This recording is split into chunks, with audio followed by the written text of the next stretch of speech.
রাজশাহী বিশ্ববিদ্যালয়ে কেন্দ্রীয় ছাত্র সংসদ নির্বাচনে ইতিহাস গড়েছে বাংলাদেশ ইসলামী ছাত্র শিবির সমর্থিত সম্মিলিত শিক্ষার্থী জোট।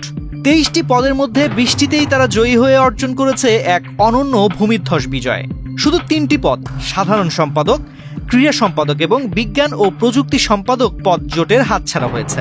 ছাত্র শিবির সমর্থিত সম্মিলিত শিক্ষার্থী জোট প্যানেলের মোস্তাকুর রহমান জাহিদ ভিপি পদে নির্বাচিত হয়েছে। জিএস পদে আধিপত্য বিরোধী ঐক্য প্যানেলের সালাউদ্দিন আম্মার ও এজিএস পদে ছাত্র শিবির সমর্থিত প্যানেলের এসএম সালমান সাব্বিরের নাম বিজয়ী হিসেবে ঘোষণা করা হয়। বান্ডেল থাকলে প্রতি সেনমানিতে টাকা বাঁচবে। বিকাশ সেনমানি বান্ডেল কিনে জিতুন প্রতি লেনদেনে। 17 অক্টোবর শুক্রবার সকাল 8:45টার দিকে বিশ্ববিদ্যালয়ের কাজী নজরুল ইসলাম মিলনায়তনে এ ফলাফল ঘোষণা করেন প্রধান নির্বাচন কমিশনার অধ্যাপক এফ নজরুল ইসলাম। রাজশাহী বিশ্ববিদ্যালয় কেন্দ্রীয় ছাত্র সংসদ, হল সংসদ ও সিনেট ছাত্র প্রতিনিধি নির্বাচনে আনুষ্ঠানিক ফলাফল ঘোষণার পর শুরু হয়েছে উল্লাস আর স্লোগান। এ সময় নির্বাচিত প্রার্থীদের অনেকে কাঁদতে থাকেন। সমর্থকেরা উচ্ছ্বাস প্রকাশ করে নানা স্লোগান দেন। ছাত্র শিবির সমর্থিত সম্মিলিত শিক্ষার্থী জোট প্যানেলের ভিপি প্রার্থী মোস্তাকুর রহমান 12,687টি ভোট পেয়ে নির্বাচিত হয়েছেন। একই পদে নিকটতম ছাত্রদল সমর্থিত ঐক্যবদ্ধ নতুন প্রজন্ম প্যানেলের ভিপি প্রার্থী শেখ নুরুদ্দিন ভোট পেয়েছেন 3,397টি। এদিকে জিএস পদে আধিপত্য বিরোধী ঐক্য প্যানেলের সালাউদ্দিন আম্মার বড় ব্যবধানে নির্বাচিত হয়েছেন। তিনি মোট ভোট পেয়েছেন 11,497টি। তার নিকটতম শিবিরের প্যানেলে জিএস প্রার্থী ফজলে রাব্বি মোহাম্মদ ফাহিম রেজা পেয়েছেন 5,727টি ভোট। আম্মার বৈষম্য বিরোধী ছাত্র আন্দোলনের সাবেক সমন্বয়ক, ফাহিম রেজাও সাবেক সমন্বয়ক।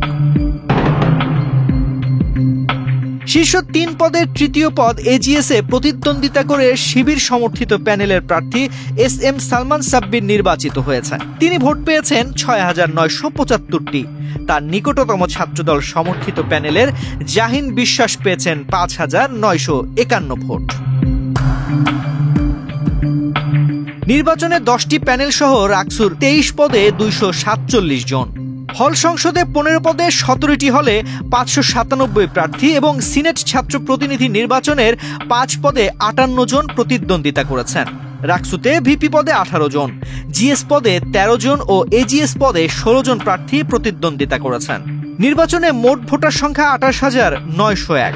এর মধ্যে ছাত্রী ভোটার 11,305 জন ও ছাত্র ভোটার 17,596 জন।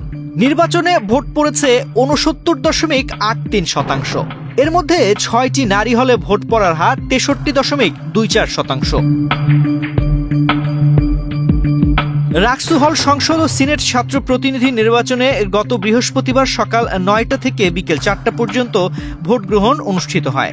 এটি হবে বিশ্ববিদ্যালয় প্রতিষ্ঠার পর 72 বছরে রাকসুর 17তম নির্বাচন। 1990 সালের পর দেশের অন্যান্য পাবলিক বিশ্ববিদ্যালয়ের মতো রাজশাহী বিশ্ববিদ্যালয়েও ছাত্র সংসদ নির্বাচিত হয়নি।